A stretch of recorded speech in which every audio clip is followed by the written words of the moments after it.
जय श्री कृष्णा प्यारे भक्तों, ऐसे मनुष्यों के दर्शन, स्पर्श और चिंतन से ही कल्याण हो जाता है, ऐसा स्वयं भगवान ने कहा है। आज हम आपको एक छोटी सी कथा के द्वारा बताएंगे प्यारे भक्तों। भगवान के एक निष्कामी भक्त थे और वो हर समय भगवान के भजन ध्यान में ही रत रहते थे। तो एक दिन भगवान ने उनको दर्शन दिया और दर्शन देने के बाद भगवान ने कहा कि मैं तुम्हारी भक्ति से प्रसन्न हूँ, जो तुम चाहते हो वही वर मांग लो।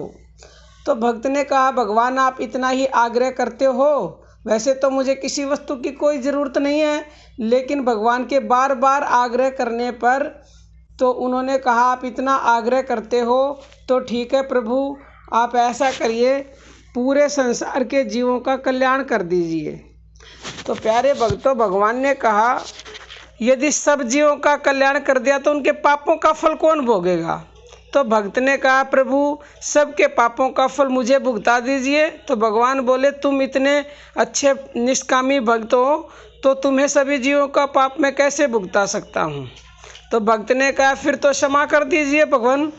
भगवान ने कहा, सब पापों का फल न भुगता कर उन्हें क्षमा कर देना तो असंभव है। तो भक्त ने कहा, भगवान आप तो असंभव को संभव कर देते हो, आप तो सर्वशक्तिमान हो, आपके लिए तो कुछ भी असंभव नहीं है। और अगर असंभव था तो मुझे ऐसा वरदान क्यों दिया आपने कि आपकी जो भी इच्छा वो मांगो। कह देते कि स्त्री पुत्र धन मान बढ़ाई कुछ और मांग लो।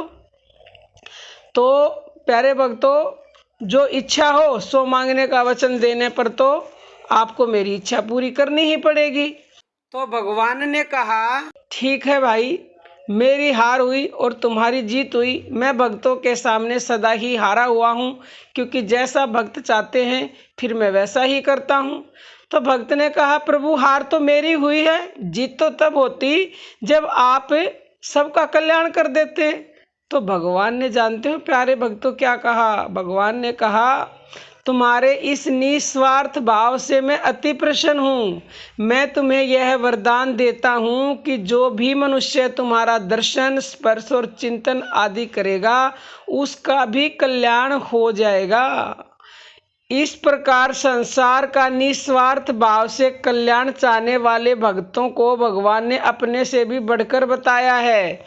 इसलिए अगर आपको कोई ऐसा मनुष्य मिलता है प्यारे भक्तों, तो केवल और केवल उसके दर्शन, स्पर्श और चिंतन करने से ही आपका कल्याण निसंदेह हो जाएगा, क्योंकि ऐसा वरदान भगवान स्वयं ने ऐसे मनुष्यों को दिया हुआ है।